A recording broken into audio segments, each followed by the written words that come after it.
Hey, it's Lockie. I'm back with another video. I've got the POV camera again. We're going to be running through the self-parking function. This is a fun one. It's really handy if you're in a bit of a tricky spot and you just want it nice and seamless and easy. I'm going to run you through how to use it. So let's jump into it. All right, so as you're pulling up, you're looking for some car spots. You're just going to want to pull up just in front of them, just like this. You can see some spots there. You're going to come to a full stop. Then you want to press the little P icon with the steering wheel.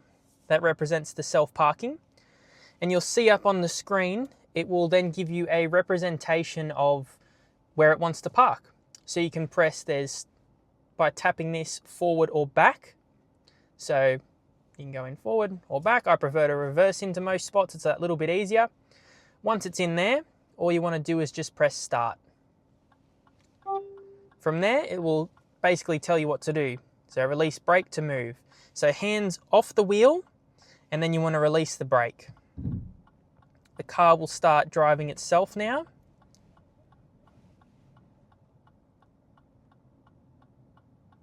It's also indicating to say where it wants to go.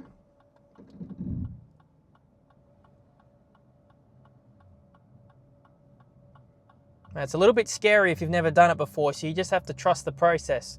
I usually tell people go into a very quiet car park or something and do it through there because that'll make you feel a little bit more comfortable with it.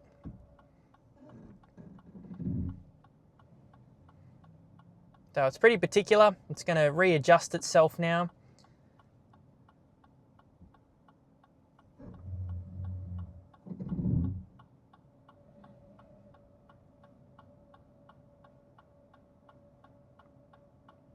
You can see what it's doing just down there as well, looking at that 360 camera. Once it pulls up to where it likes it, it will stop. Then it will give you a 360 of where the wheels are sitting. There you go, you're all set. You can do the exact same thing to also leave spots. A lot of people don't know it can do that. So same sort of thing, foot on the brake, press the button. Now this works if it's in park as well to start with, so make sure it's in park. Then you can basically select either you want to go left or you want to go right. So in this situation, I want to go right. So I tap on that arrow there, and that will then change that direction that it needs to go in. So all we want to do is then just press start, release the brake. Now what it's going to do is it's going to pull out a little bit and then it's going to stop again. So see how it says press brake pedal, push down on the brake, and it says check path. Look, everything looks good. So then we can then release the brake.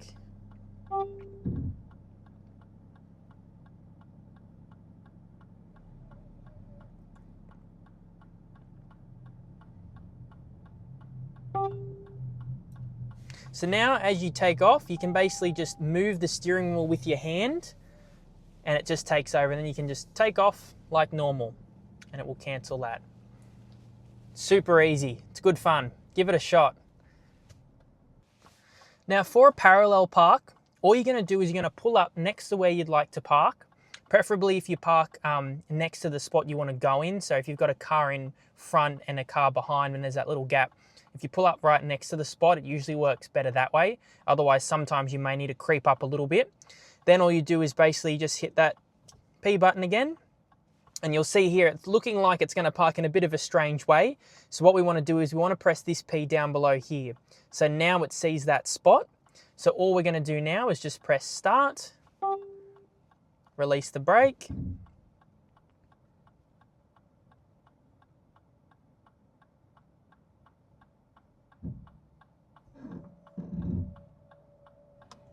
And it's going to do its thing.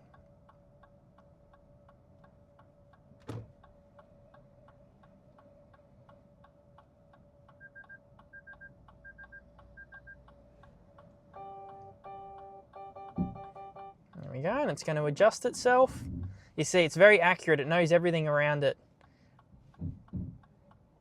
Beautiful. Puts the car into park, and it gives you a 360, same as before. Boom, and that's how you do the parallel park. I hope that video helped. Remember, try it in a car park where there's not very many people first, just to get your confidence up. Once you're confident in the car, everything will be easy. If you do still have any troubles, you can email me below. I've got all my details in the description, and I'll see you in the next video.